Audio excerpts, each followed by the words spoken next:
Thanks for joining us, Senator Huffman. It's good to have you on the show. Thank you. It's great to be here. So, Senator Huffman, there's a lot of big names in this race. We've got Congressman Chip Roy, we've got former DOJ lawyer Aaron Wrights, Yes. we've got your fellow Senator Mays Middleton in the race. Why should Republicans pick you as their nominee for Attorney General? Because I'm the most experienced, most qualified person in the race. I have a history, prior prosecutor for many years, 14 years in the Harris County DA's office, twice elected a criminal district court judge, and I've been in the Senate since 2008, chairing the most important and serious committees, state affairs, jurisprudence, redistricting, and for the last couple of sessions, I've been chair of the Finance Committee, writing a 350 billion-ish budget. And so I'm the most qualified, and I hope that I can get that message out to voters and let them know more about me. Yeah, certainly a lot of legislative experience. But the first thing you said was your prosecutorial experience. Yes. And I think for some of us that watch the legislature so closely, we sort of forget that you've got that background because maybe people think about you as the budget writer. Yes. Is it your job on the campaign trail to remind people of that background you have in law? Absolutely. I tried over 100 jury trials as a prosecutor. That was before I even became a judge. Stayed in positions where I was a special crimes gang prosecutor, major crimes, organized crime, narcotic task force lawyer. So I had major positions where I worked closely with law enforcement, working with victims, making Texans safe, and I want to carry that experience with me as I move forward into the Attorney General office. Now, Chip Roy seems to be leading in some of the polls that we've seen published out there. Aaron Wrights has certainly made a name for himself, going on a lot of shows, including ours. Senator Middleton has said he will spend $10 million in this race. What do you think sets you apart? What's your lane in this race? Again, I think my experiences and my qualifications is what sets me apart. Those guys are going to do what they're going to do. I'm going to run, as you say, in my own lane. I bring something unique to the race. I want to make Texas safer. I want to make Texas stronger. I work very, very hard. I started as secretary at the DA's office 40 years ago, and I've worked ever since. And I think that Texans are ready for someone like me. I'd be the first female attorney general, and I think I could do a great job for the people of Texas. Your fellow candidates have some big endorsements. Chip Roy has got the Senator Ted Cruz endorsement. Aaron Wrights has gotten an endorsement from Attorney General Ken Paxton. Can we expect from your campaign any big endorsements, maybe from the Lieutenant Governor or Governor Abbott, both of whom you've worked very closely with? Well, I think that my endorsements are going to come from law enforcement and the people who really know me and have worked with me. I've had the endorsements of many sheriffs, strong support from law enforcement, because those are the people that I have worked with through the years and represented them and their interests and the interest of law and order. As for the, Abbott and the Lieutenant Governor, I don't know what they're going to do. I have worked closely with both of them, and I believe they have great respect for me and my work, and both have endorsed me in prior elections that I've had in the past. Can you compete with some of the big money we've talked about? Senator Middleton has thrown down $10 million.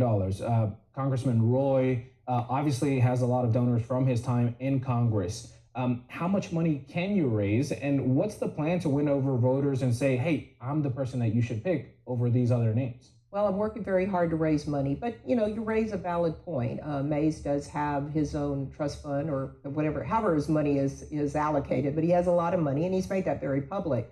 The others have sort of this establishment money. I'm someone different, so I'm going to have to work and earn the support. I'm going to do my very best to raise the money that I need, and I hope that my background and who I am will help me achieve those goals. But Senator, it's not like you're a slouch in fundraising. Like you have raised a lot of money for your Senate races as well. So, right. But you feel confident that you can keep up with the fundraising of the other candidates. Well, I'm working hard at it. It does take a lot of money to run a statewide race. You raise a valid point. However, I'm going to work really hard and see what I can do, raise the money that I can, and I hope that the business community and those who tend to give in these types of campaigns will see that I'd be really good for Texas, good for the safety, the strength of Texas, and for the business climate of Texas as well. Now, you brought up your legal background. What are some of the big issues you would pursue if you became Attorney General? Well, Paxton's done a good job working on federal overreach, preserving our liberties, all things that are, of course, important. But I'd like to see us have a better relationship with local law enforcement, with local DAs, to strengthen the AG's office and how we protect Texans.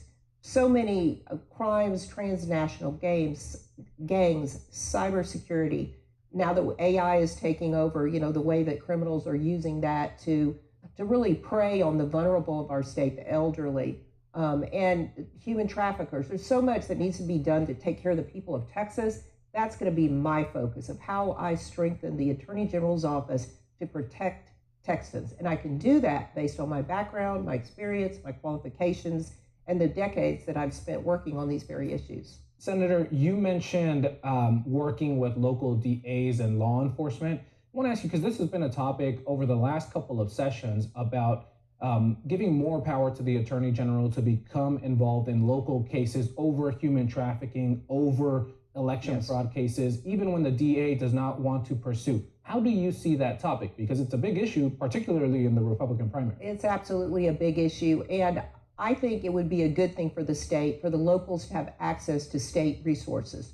But what we have to do is build the trust. And the reason that that's not happening is their pushback by the locals is because they don't trust that the AG's office won't take over their cases or interfere with their prosecutorial discretion. I think there's a way to do both, where you respect the locals, but the locals want your help, and they want you to help with election fraud, with human trafficking investigations, with big, cases involving gangs or the cartel that can involve several counties, and helping the counties work together to investigate these cases and to pursue justice in our state. Now, this is a big issue in some of the blue cities, the major blue cities. You come from Harris County. You deal with this a lot. How would you deal with that if a local DA says, hey, we don't necessarily need your help on this? How would you handle that? Well, if there's good DAs and there's bad DAs, the vast majority of the DAs in the state are great, but there are a handful that aren't doing their job. I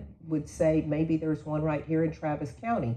And there are laws on the books that allow you to investigate DAs and try to remove DAs that are not doing the job that they're required to do under the law and the Constitution. So would I pursue those who aren't doing their job? Yes. But my goal would be to work positively with prosecutors, with law enforcement, to solve the problems, to make it work. Nobody wants violent crime. Nobody wants to be robbed or their cars broken into or any of those things. But so we should be able to have that mutual goal and be able to work together as a state to get that done. And I'm going to work real hard to make that happen. One of the big lawsuits that Attorney General Paxton will be leaving behind is this lawsuit that he has pursuing this doctor in New York who's sending abortion pills into Texas. Yes. Which abortion is obviously illegal here in Texas in most cases. Yes. How far are you willing to pursue that case if you're elected Attorney General? Could we be seeing this as something that goes as high as the Supreme Court? I will pursue whatever is the law in Texas. I will pursue it 100%. If it's the law, I will pursue it. I will follow the law and the Constitution, very literally. Yes. And my final question for you is: we saw the repeal of the DREAM Act through a settlement agreement between the state and the Department of Justice. It had been the law for 24 years. Right. You're a legislator. Legislators make laws. Would you have decided this agreement in the same way as Attorney General Paxton? Probably so. I mean, I was not around when the votes were taken that passed the DREAM Act. I think it was a couple of sessions before I got there. But I do think that if someone is here and not here legally, that they should not necessarily get, But even overriding the legislature? I do see your point on that, but the way that it was done was still a legal way to do it. The legislature can take it up this next session coming in 2027 if they choose to do so. But I think that, General Paxton thought that he was doing what he could do at the point to make sure that, those who are here illegally did not receive, the same benefits that someone here legally and been here for many years, we're paying. Yeah. Okay, that's Senator Joan Huffman, Republican candidate for Attorney General. Thank you so much. Thank you. Thanks for having me.